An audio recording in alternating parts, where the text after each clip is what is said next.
Hello and welcome. In this lecture, we are going to be getting a third-person camera set up like so that when we back into a wall, it is going to keep our character in view and not disappear within the wall. Let's dive in and see how this can be achieved in Unreal. Alrighty then, a third-person camera. How are we going to do this? Let's go and do this in Blueprint because there's really no point doing this in C++. It's all configuration. It's really much easier to do with scene components in Blueprint. So let's go to the BP Shooter character, open the full Blueprint editor so we can see the viewport, so we can see all of the components over on the left. And what we're going to do is add in a little bit of a camera component. So go to Add Component, Camera, and the easiest way to get a third-person view is, and something that you probably already knew, just move this camera out and over the right shoulder or left shoulder, whichever way you want to, move it back, and you can go ahead and have a play, and that's going to be a third-person view, simple as. But things are not going to be that simple. For a start, you can see that our control rotation isn't entirely working. I can't go up and down. But also, if I back into a wall, you can see that I'm looking through the wall. That's no good, is it? So let's try and see if we can make this a little bit better. Now, Unreal has a component for this that makes using cameras in this way a lot better. But before we do that, I want us to go to the camera component and fix that rotation problem. So you can go to the camera options and check the pawn use control rotation. And what that's going to do is it's going to rotate the camera using the control rotation. Let's go ahead and hit play and see if that works. Yes, it does rotate, but unfortunately it rotates around the camera. That's not a very third-person-y look. You tend to expect it to rotate around that kind of point over the shoulder here so that you can always keep that character within view. Okay, enough teasing. What we want here is the spring arm component. So I'm going to select the capsule component, go to Add Component, because I want this to be a child of the capsule component, add a spring arm in here. For some reason, Unreal is focused on trying to put these components in my character's crotch. Now let's go to the camera and make the camera a child of the spring arm, and I'm going to just reset its location and transform location under the details pane, so that when we select the spring arm, you can see that the camera goes on the end of the spring arm. And then what I'm going to do is you could move the camera, but I'll show you why in a second that's not a good idea. We're going to move the spring arm instead, and because the camera is childed to the spring arm, it's moving with it. We're going to move that to so there's this point just to the right of my character's mesh, the right of his shoulder, and that's what the camera is going to try and look at. So if we go ahead and hit play now and move, the movement is still not quite right, but we should have fewer problems with the walls. You can see that now I can back into a wall and my camera doesn't go through the wall. That is the functioning of the spring arm itself. So, you know, when I went into camera and I set the use pawn control rotation checked, that we actually want to uncheck because it's not the camera that we want to rotate, but rather the spring arm. Because you can see that if I use my rotation widget, which I'm going to use E to switch over to my rotation widget, if I were to rotate the spring arm, you can see that I'd get the right sort of rotation. It wouldn't be just the camera looking up and down, because if I select the camera and rotate that, you can see the camera's just looking up and down, which is the behavior we were seeing. We want it pivoting around that spring arm. So what we can do is we can select the spring arm and go to use pawn control rotation on the spring arm itself.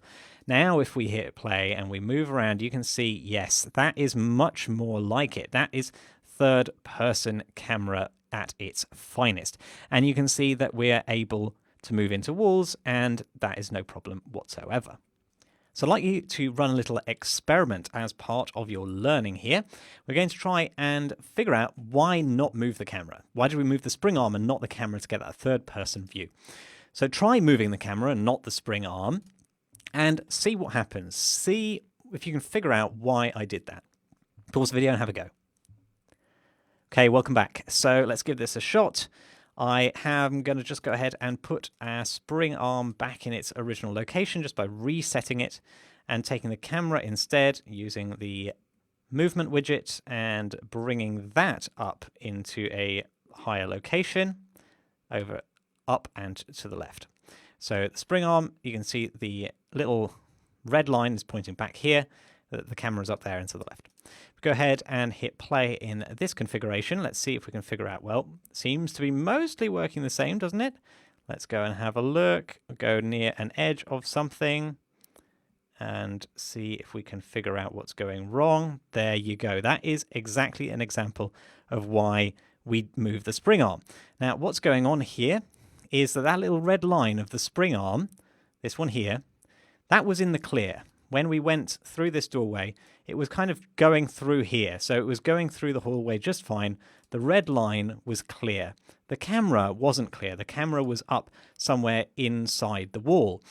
So what we want to have happen is that this red line needs to be wherever we need to clear the view for the camera.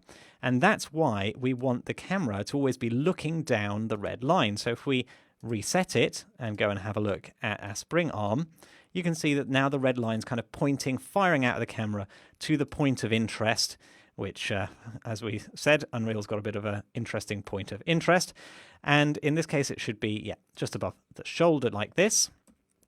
And that's the point that we're going to want to go and get the camera to focus in on as much as possible. Now, this does have an interesting point, which is that we want to, if we wanted to, say, rotate this spring arm, you can't simply just go ahead and rotate the spring arm. That doesn't work. It seems to want to go straight out backwards.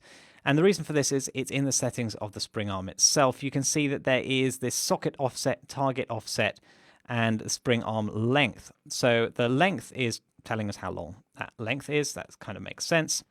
But if you want to do a rotation type of thing, then you can use the offsets. There's no real kind of rotation going on here, but rather we're just kind of moving that camera over using the offsets. And then if you wanted to rotate the camera tool, you could rotate the camera independently so that if it was pointing more in towards the player, like so. And because we've still got that red line set up in the right way, the camera is going to work. It's going to keep our visibility clear towards the player as much as is physically possible. Now I'm just going to go ahead and tweak this more to my liking. So I'm going to move it a little bit closer to the shoulder here, because if I've got the camera coming in, I want it to almost be looking down the barrel of the gun. But then I don't want any rotation on the camera itself. I find that's not really necessary.